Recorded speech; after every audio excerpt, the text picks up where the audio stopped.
शांति। ओम शांति। से अगर यहाँ आए हैं तो बात बोलिए जय सिया राम,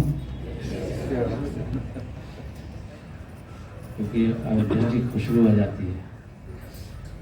दीदी ने अनुभव सुनाने के लिए कहा है कि संतों की सेवा कैसे हो। सबसे पहले तो मैं रोशनी दीदी को बहुत बहुत धन्यवाद देता हूँ कि दिवाली के इस पर्व पर आपने हम सबको यहाँ बुलाया, एक साथ जो है अपनी फैमिली से मिलने का चांस दिया। और कल से देख रहा हूँ बहुत अच्छा कार्यक्रम संपन्न हुआ है। इसलिए अब ज़्यादा न बोलते हुए अपने टॉपिक पर आते हैं, क्योंकि जो है टाइम बड़ा लिमिट मिला हुआ है। अयोध्या में संतों महंतों को जोड़ना बहुत ही टिपिकल था, लेकिन मुझे टिपिकल नहीं लगा, क्योंकि मैं उनके बीच पहले से रहा हूँ। ज्ञान में आने से पहले मैं बीच में ही रहा,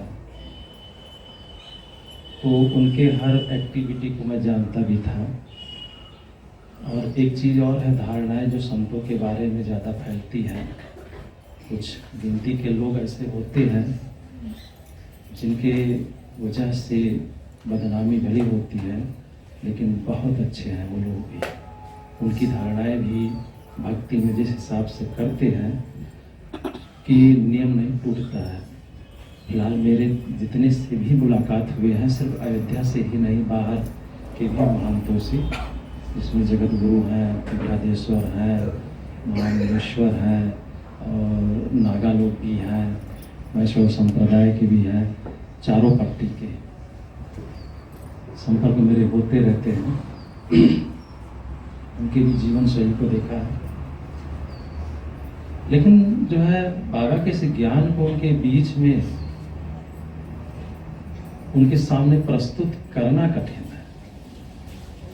ये कठिन था, तो बिना बाबा के तो हो ही नहीं सकता है। तो उससे पहले मैं उनके पास तो जाता था, लेकिन उनकी नज़रिया कुछ और थी हमारे प्रति, क्योंकि मैं भी यहाँ बिल्कुल आम जनमानस की तरह मैं रहता था। दिगंबर अखाड़ा में परमहंस जी महाराज जी, जो कि श्री राम जन्मभूमि के जो अध्यक्ष रहे हैं यति गोपाल दास जी से पहले,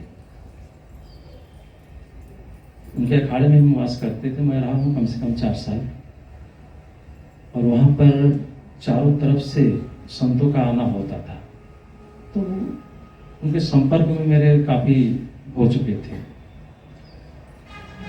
लेकिन वहाँ से निकलने के बाद जब मैं अयोध्या से निकला घर से और दूसरा अपना लाइन पकड़ा, उसके बीच में ही अयोध्या में कई रैलियाँ, कई सारे प्रोग्राम्स होते थे, बड़ी प्रॉब्लम होती थी।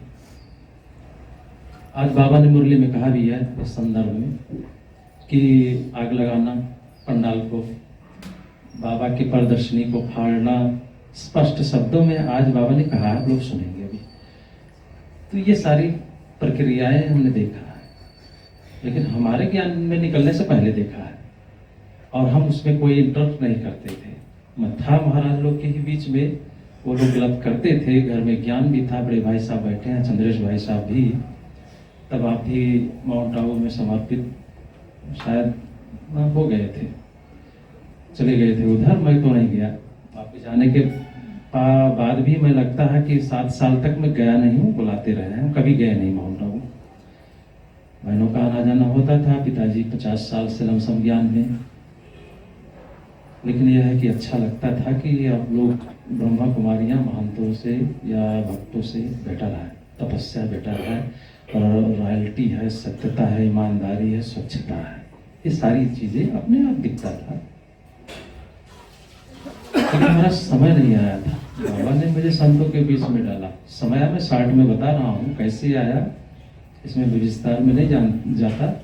लेकिन जबरदस्ती मुझे एक बार भेजा गया क्लास करने के लिए। नया नया सेंटर खुला था, और हमारी तनाव मुक्त वाली दीदी जो है, पूनम दीदी का प्रोग्राम था नवाबगंज में, मैं वहाँ गया था। एक दिन के लिए गया वैसे ही। लेकिन जब सुना बैठकर, क्योंकि मैं अयोध्या में रहता था और अपने कर्म कहानी अच्छे तो नहीं थे, मतलब कि थोड़ा सा लड़ना झगड़ना ये सारी चीज़ें हुआ करती थी, क्योंकि नागाओं के बीच में भी रहता था, सबके बीच में। फिर भी बहुत सारी चीज़ों से बाबा ने मुझे बचा रखा था, उनके बीच में भी। जैसे शुद्ध अन्न था, अपना करेक्टर से बाबा ने बहुत अच्छा बचा के रखा था, हर चीज़ से। मारपीट का था एक चीज़। तो जब है शाम को मैं सोता था तो मेरे अंदर एक संकल्प चलता था, मेरा ये जीवन नहीं है किसी महान कार्य के लिए है, लेकिन अंधेरे में था, वो कौन सा महान कार्य, कहाँ से रास्ते खुलेंगे ये पता नहीं था। ये संकल्प चलता था, टेंशन होती थी, क्योंकि कर्म का प्रभाव तो पड़ेगा। समय बहुत जल्दी आया, अचानक आया हमारा। उस उपरांत काफी जो है कुछ बड़े बड़े महारथियों से, जो संतों में थे, उनसे मेरे संपर्क हो चुके थे। तो बहुत लंबी कहानी रही, जो है परफेक्ट तक पहुंचने में 1 साल लग गया मुझे। जब क्लास किया और शुरू किया, 1 साल के बाद बाबा ने बिल्कुल अंडरग्राउंड कर दिया। सेवा कैसे होती है मैंने कभी सोचा ही नहीं था, ना मैंने कभी आज तक कोर्स किया किसी से, कुछ भी नहीं ऐसा। लेकिन जब बाबा ने खींचा अपने को, एक बैग मैंने अपने हित मित्र अयोध्या की पूरी एरिया मैंने छोड़ दिया, और लगभग 1 साल तो एकदम मैंने रास्ता बदल दिया। अचानक ऐसा नहीं सोचा कि यार कल से छोड़ूंगा, परसों से, उसी दिन से सोच लिया, बाबा ने करा दिया उसको। और मैं देखता था कि हमारे गांव में या हित मित्र में, रिश्तेदार में, सब हमें जो है जानते थे कि ये सुधरने वाला नहीं है। घर में भी लोग परेशान रहते थे। तो जब समय आया तो बाबा का एक आता है, लिखा रहता है, स्लोगन है, भगवान की प्रतिज्ञा। आप लोगों ने पढ़ा होगा, मुझे लगता है उसमें 10 कमांड्स दी हैं, 10 जैसे क्रिश्चियन धर्म वाले में है, उसमें भी है कि तू मेरे मार्ग पर कदम बढ़ा के देख, तेरा हर मार्ग न खोल दूं तो कहना। उसमें जितना लिखा था वो सब मेरे जीवन में अपोजिट था। तो टंगा था, अचानक मेरी नजर पड़ी, घर पे बाहर टंगा था, मैंने कभी ख्याल नहीं किया, तो मैं उसको पढ़ने लगा बड़े ध्यान से, सारे चैप्टर 10 पढ़ डाला उसको। मेरी सबकॉन्शियस में वो घुस गया एकदम, और वो अटल निश्चय वहीं पर हो गया, ये सारी चीजें आज से करूंगा। क्योंकि एक चीज था कि लोग पसंद नहीं करते थे, लड़ाई झगड़ा होता था, गांव में भी कोई नहीं पसंद करता था, थोड़ा भय भी था लोगों को। तो उस लाइन पे निकला, बाबा ने मुझे अंडरग्राउंड कर दिया। घर में ही कुटिया थी बाबा की, जो कई वर्षों से 30-40 साल था उस वक्त लगातार वो बना हुआ था। तो उसमें बैठकर हमने स्टडी करना शुरू किया। जगदीश भाई की किताबें कुछ रखी थी, फिर मैंने मंगवाया।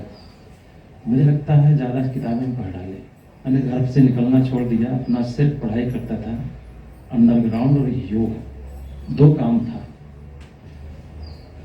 उसके बाद 1 साल एक प्रक्रिया चलती रही, फिर हमने शिवपुराण, विष्णु पुराण, धम्मपद, कुरान ये सब मंगाए, जानने के लिए राइट क्या है, सब पढ़ा, अच्छा खासा पढ़ा, राइट जानने के लिए, बाकी की कथा सुनाने के लिए नहीं। बाबा की किताबें पढ़ना शुरू किया तो मुझे समझ में आया सब फीका है, बाकी चीजें सब फीकी है। भगवान ने बहुत तपस्या कराए, कोर्स कराए, बहुत सारी चीज दिखाए, मुझे कोई चीज मेहनत नहीं करना पड़ा। और उसके बाद वहां से मैं 2 साल के बाद मैंने कदम फिर से अयोध्या में डाला। लेकिन उसके उपरांत बाबा ने सेवाएं, जो संतों की सेवाएं हैं, ऐसी नहीं हो सकती। देखिए वो भी तपस्वी हैं, वो आपको तुरंत पकड़ लेते हैं, वो धारणाओं को समझ लेते हैं, वो ये भी जान लेते हैं कि आप उनसे परफेक्ट हो, वो बोलेंगे नहीं, लेकिन उनको पता है। तो जब उनके पास जाने से पहले योग तपस्या के साथ सालों साल, समझ लीजिए एक बंजर धरती को कैसे सींचा जाता है, तो योग का प्रयोग मैंने किया था लगातार। मैं गया नहीं, लगातार मेरा चलता रहा। योग जो है उसमें मैं 10 मिनट अयोध्या की धरती पे, जो बंजर है, उनका धरती बंजर नहीं है, उनका हृदय बंजर था सभी। तो उस पर जो है प्रेम का बस सिंचाई होती रही। और मुझे लगता है प्रयोग के लिए मैंने नहीं किया था, इसे बाबा करा रहा था, मैंने इस पर फोकस भी नहीं किया। जब मैं 2 साल बाद संत में सबसे पहले मैं जो है महामंडलेश्वर रसिक पीठाधीश्वर महाराज जी के यहाँ, जो राम जन्मभूमि के निर्माण न्यास के अध्यक्ष थे, उनके यहाँ मैं गया। ऐसा लगता था जैसे बना बनाया है। पहुंचते ही इतना अच्छा स्वागत किया महाराज जी ने। उनसे मैं नहीं मिला था, उससे पहले भी ज्ञान में निकलने से पहले उनसे नहीं मिला। और पहला उनको मैंने निमंत्रण दिया। उस वक्त प्रोग्राम होते थे अयोध्या में, अभी भी चलता है रामायण मेला। आप लोगों ने टीवी देखा होगा, योगी जी आए थे जिस मंच से वो बोल रहे थे अभी दिवाली पे। वो स्थान पिछले 35-40 साल से वहाँ रामायण मेला होता है। जब से रामायण मेला होता है तब से पिताजी वहाँ पर प्रदर्शनी लगाते थे। शुरू में लोगों ने भगा दिया था, 3-4 साल तो लगातार लोगों ने भगाए, उनको लगाने नहीं दे रहे थे, क्योंकि नृत्य गोपाल दास जी महाराज जी लोग थे, ये सब भी। तो बस वही है, थोड़ा सा जानकारी नहीं थी उन लोगों को क्या है, लेकिन वो लोगों के अंदर ये था कि ये लोग भारत की संस्कृति को नष्ट कर रहे हैं। ब्रह्मा कुमारियाँ सीधा बोलते थे कि इनको यहाँ से हटाओ, ये देवी देवताओं को नहीं मानते, राम कृष्ण को नहीं मानते। चलता रहा तो हमने पहला कदम वही डाला, मुझे याद है। तो उस पे महाराज जी को मैंने निमंत्रण दिया कि आप चल के अपना श्री विश्वविद्यालय के हमारे पंडाल का उद्घाटन करिए। मैंने लोगों को सेट करके रखा था, बहनों को भी, सबको, कि आएंगे, ज्ञान नहीं सुनाना है, सिर्फ फूलों से बारिश करना, बढ़िया सा सौगात देंगे, बाकी टॉक करेंगे। आए तो अकेले नहीं आए, वो तो आए और भी लोग को लेकर आए, वो भी जुड़ गए सब। इतना अच्छा स्वागत हुआ। दूसरे रामायण मेला में बल्कि उन्होंने मंत्री जी को वो लोग खुद लेकर आए। तीसरे वाले पे जो है कुछ विवाद हुआ, तो उसमें यह था कि ब्रह्मा कुमारियों को रामायण मेले के मंच पर कभी खड़ा नहीं होने देंगे। ये हमने सुना कि ब्रह्मा कुमारियों को मंच पर, बहुत बड़ा मंच है उस पर जो होता है प्रोग्राम, कि इस पर कभी ब्रह्मा कुमारियों को हम लोग आने नहीं देंगे। तो मैंने भी ठान लिया था बाबा से कहा, बाबा इसी साल उतारूंगा, आपको उतारना है। उनकी जीत तो मेरी भी जीत थी। तो देखो कैसा खेल बनता है, वही बनाता है। उस साल आपने सुना होगा नेशनल मंडेला जी का नाम, मंडेला जी का, उन्होंने शरीर छोड़ा था। अयोध्या में 4 दिन की रामायण मेला होता है, भव्य होता है। उसमें कार्यक्रम एक से एक पहले से लागू होता है। मुंबई से भी आते हैं, कथा भजन वाचक, और एक से कार्यक्रम चलते हैं। नेशनल इंटरनेशनल तक चलता था वो। नेशनल मंडेला जी ने शरीर छोड़ दिया तो उनकी शोक में शांति का वो मना रहे थे एक दिन के लिए। वो मेन दिन था। वो आज तो कोई कार्यक्रम नहीं होगा, इतनी पब्लिक आई हुई है, राम भक्त आए हुए हैं चारों तरफ से, अब ये तो बहुत गड़बड़ है, लोग मांग रहे हैं और कैसे क्या हो। तो हमारे तुरंत मीटिंग होती थी वहाँ, संतों की मीटिंग हुई कैंप में ही। तो उसमें हमारे नागा जी महाराज जी हैं, बहुत एक्टिव पर्सनालिटी, नागा राम लखन दास जी महाराज जी, उन्होंने बहुत विरोध किया ब्रह्मा कुमारियों का। और यही नहीं, गोरखपुर तक भी किया है, वो अपने मुख से बताते थे। पंडाल उन्होंने जलाया था, उन्होंने भी। तो हमारे उससे संपर्क हो गए थे। तब तक लंबी कहानी है, शॉर्ट में बता रहा हूँ। तो बाबा ने ये सब कराया। जब उनसे संपर्क हो, उनसे हमने बताया और कहा, मुकेश जी मीटिंग जो हो रही है संतों की, उसमें मैं आपका भी नाम लिखा चुका हूँ, उस मीटिंग में आप भी बैठोगे। हमने कहा बहुत अच्छा। तो मैं वहाँ बैठा, एक से एक संत महंत बैठे थे। तो यही चर्चा हो रही थी कि आज तो रामायण मेला सुना रहेगा, मंडेला जी ने शरीर छोड़ा है, भारत क्या दुनिया में ये अलाउ है शांति का, तो यहाँ तो कुछ होना चाहिए। हमने कहा नृत्य गाना नहीं हो सकता है, अगर मान लो कुछ अलग से आप लोग करते हैं, हमने भी अपनी बात रखी, तो क्या मैं कुछ पेश कर सकता हूँ। अब उनके पास तो कोई, क्योंकि उसमें अनुराधा पौडवाल आने वाली थी, अनुप जलोटा आने वाले थे, सबका कैंसिल हो गया प्रोग्राम। पब्लिक आ चुकी थी क्योंकि घटना अचानक का था। तो उन्होंने कहा आप क्या करेंगे। हमने कहा ये राम से संबंधित है, इस मंच पर एक बालिका को उतारूंगा जो हनुमान जी के गेटअप में वो नृत्य करेगी और संस्कृत का श्लोक में ही, और शंकर जी का। तो उन्होंने कहा बहुत अच्छा। दूसरी चीज़ फिर हमने उनसे कहा, महाराज जी को वहाँ से मीटिंग से निकले तो जो उसके उपाध्यक्ष में थे उन महाराज जी को मैंने बिठाया मंच पर, नहीं सामने ही, प्रोग्राम होने से 5 घंटा पहले। हमने कहा महाराज जी देखिए मंच कितना अच्छा सजा हुआ है, इस पर अगर हमारे कुछ पूज्य संत महंत आपके टीम पे इनको अगर इस पर खड़ा किया जाए, आगे हनुमान जी के गेटअप में नृत्य होगा और इन सभी को लाइन से लगाया जाए, हमारी ब्रह्मा कुमारी अब बहनें भी रहेंगी साथ में। और हम चाहते हैं कि पूज्य संतों महंतों को हमारी बहनें भी फूलों की वर्षा करें, कितना अच्छा दृश्य होगा। उनको मैंने एक स्वप्न दिखाया और वो क्रिएटिव माइंड चलाने लगे, क्योंकि प्रोग्राम तो उनका कैंसिल हुआ तो कुछ तो करना है। तो सोचिए बड़ा अच्छा है, महाराज जी ने सोचा, उन्होंने पारित कर दिया। तो जो निरुपाल दास जी महाराज जी थे वो भी कहे ठीक है, क्योंकि फीका पड़ जाएगा तो कुछ होना चाहिए।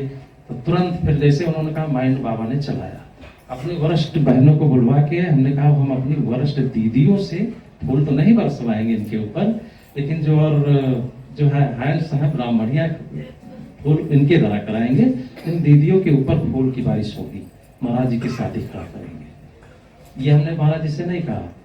प्रेजेंट टाइम जब स्टेज का शुरू होने वाला था तो हमने दीदी से कहा आइए आप लोग, महाराज जी खड़ा हुए, खड़ा करवा दिया।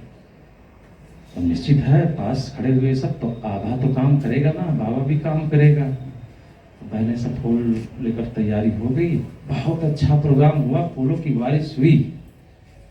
वो लाइव चल रहा था प्रोग्राम उस वक्त। वहां से एक कड़ी टूटी इनकी।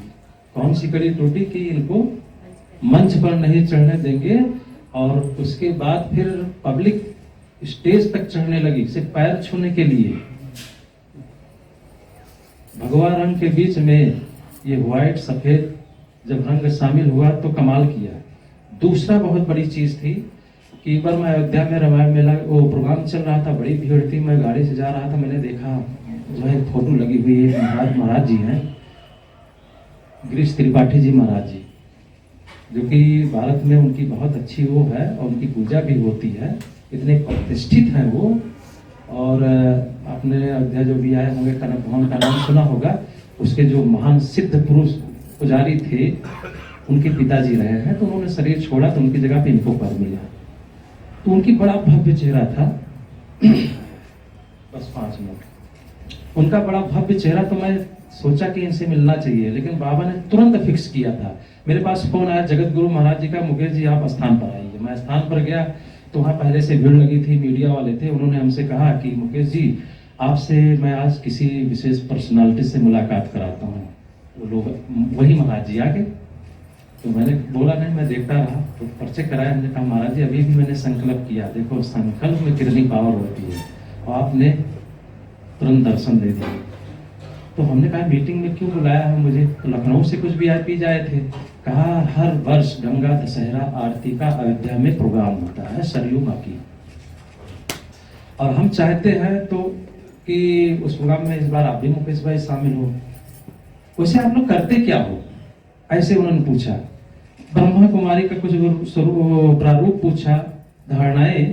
तो मैंने सीधा जाके प्योरिटी के ऊपर उनको मैंने 5 मिनट बताया कि कैसे प्योरिटी का जो प्रकाष्ठा है स्टेप बाय स्टेप कितने।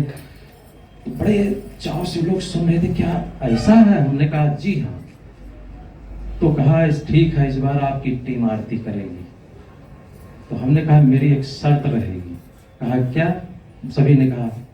तो हमने कहा हम 108 ब्रह्मा कुमारियां बहनें हमारी आएंगी, और जब वो प्रवेश करेंगी तो सारे संत महंत सभी लोग, आप लोग पहले उनका स्वागत करोगे फूलों से खूब अच्छी तरह से। और प्रोग्राम लाइव थी और इतने VIP बैठे थे लखनऊ से, वो उसमें नाम जो है जो गाइड होता था वहां से होता था। तो उन्होंने कहा कि, और उसके बाद फिर मैंने ये भी कहा कि मुझे 15 मिनट मंच चाहिए वहां बोलने के लिए। जो आपका मंच है उस पर हमारे ब्रह्मा कुमारी के हमारे वरिष्ठ जो दीदी आएंगी उनको बोलने के लिए मिला। कहा मैं स्वागत तो करूंगा, जगत गुरु जी ने कहा, उन सभी ने, लेकिन मंच देने वाली बात के लिए थोड़ा पीछे हटने लगे। हमने कहा ये दोनों आपके हाथ में है, आप कर सकते हैं, एक बार आप चांस तो दीजिए। तो वो तैयार हो गए वहां पे। समय आ गया, 108 बहनें आई, सब सफेद बसधारी, कम से कम रहे होंगे 15 से 20 हजार पब्लिक, बाहर से भी आती है उसमें। और सरयू नदी के अंदर ही मंच लगता है उससे। तो बहने जब सब खड़े हुए वाइट से, वो स्वागत किया, सभी ने बाप ने स्वागत किया। तो जो पुजारी मेन आरती उतारता है, उसमें हनुमान का 4 पट्टी के जो निशान लेकर आते हैं सब महंत, तो सब आ गए उसमें। तो आरती का प्रोग्राम शुरू हुआ, तो एक आभा, और जो पुजारी महाराज ने कहा, जो आरती मेन उसका संचालक था वहां का, उन्होंने मुझसे कहा कि केश भाई, आज मुझे गंगा की आरती के बजाय मन तो ये कर रहा है कि इन देवियों की आरती उतारूं। वो महाराज बोले, हम देख रहे थे कि वाह, ये तो बाबा कमाल कर रहा है। मैंने कहा उतार लीजिए, कौन रोक रहा है? कहा कि और भी बड़े लोग बैठे हैं, वो कुछ तो हमने कहा आपके पास तरीका है ना, आप लोग आरती तो सीधा एक ही बार ऐसे उतारते नहीं हो, आप तो पीछे भी घूमते रहते हो ना, घूम घूम के चारों तरफ उतारते हो, तो उतार लेना, तो पीछे तो है। वो मेन मान आगे था, बाकी सब ब्रह्मा कुमारी हमारे बहनें दीदी लोग थी, पब्लिक थी पीछे सब, और कैमरे लगे हुए थे। फिर उसमें हमारे पास वो क्लिप है, फोटो भी है, वो उतारते उतारते वो घूम गया और इनकी सबकी उतार रहा था। 108 का उनका दीवा होता है भव्य, उतार कर और नजर भी बचा रहा था, क्योंकि सब लोग थे बड़े, लेकिन कोई बोलने वाला नहीं था, सब बहुत खुश थे। जब आरती पूरी होने के बाद 15 मिनट स्पीच करने के लिए जो माइक मिली, उस पर ये पहली बार ऐसा हुआ था कि सबकी धारणाएं टूटी है वहां से। तो पहले तो फिर उस वक्त हमारे बनारस जोन के सुरेंद्र दीदी थी, टीम था, हमने दीदी से कहा कि आप चल रहे, आपको बोलना है। तो पहले तो इनकार करने लगी, अरे के बीच में हमने कहा नहीं दीदी आपको बोलना है। तो आप पैर से नीचे सीढ़ी उतरना था, हाथ से मंच बना था सरयू नदी का अंदर में। हमने कहा ये पकड़ के मैं ले गया, हमने कहा चलना पड़ेगा। दीदी अलाउंस मैंने करवा दिया, इनसे बगैर दीदी से बगैर पूछे ही अलाउंस करवाया, नाम लेकर, तो अलाउंस हो गया। दीदी गई, 15 मिनट के बजाय 25 मिनट चलता रहा, सन्नाटा छा गया और सब संत महान सुनते रहे। लास्ट में वहां के जो धर्म गुरु थे, उन्होंने कहा मुकेश भाई, आज आपने चमत्कार करवा दिया, सारे संतों को थप्पड़ मरवा दिया। क्योंकि इनकी धारणाएं ऊपर का, इनकी सबकी धारणाएं आपके प्रति बहुत खराब थी, लेकिन आज सब समझ गए कि वाकई राइट हो। ऐसे अनेक अनुभव रहे हैं और संत महान जुड़ते रहे हैं। अभी कम से कम अयोध्या के 75% बड़े बड़े दिग्गज झांसी कोटा चारों तरफ के हो गए सब अपने साथ। यहाँ तक कि कुंभ में होता है तो अयोध्या के महाराज लोग सब चलते हैं वहाँ उनके सारे कैंप रहते हैं अयोध्या के चारों तरफ हमेशा। तो जुड़ते गए हैं और अभी बाबा का झंडा भी लहरा रहे हैं, दिल से भी बोलते हैं कि बाबा आ गए हैं, कभी आप अयोध्या आना, स्वागत है आप लोग का। और मिल के देखो कैसा आपका स्वागत करते हैं, कितना सम्मान है, कितनी तेज है। आज हरदोई में मौका मिला बोलने के लिए और ऐसा लग रहा है हरदोई में हर आत्माएं देव है। रोशनी दीदी ने बड़ा अच्छा जो है दीवा जलाया है, और ये भी ध्यान रखिए 9 लाख दीवा अयोध्या में जला है, 9 नहीं था वो 12 लाख था। उसमें जो है जो 3 ओवर जलाया गया कि लोग बुझ जाता है ना, तो गिनती में नहीं लेते हैं, तो 12 लाख दीवे में 9 लाख दीवा जला है। कितना अच्छा संख्या है ना, 9 लाख सतयुग की शुरुआत वहीं से है। तो जो है न्यू यहाँ से भी डला है, चमक रहे हैं सभी दीवे की तरह। स्वागत है एक बार आप लोग का अयोध्या में, और अभी दीदी आए हैं।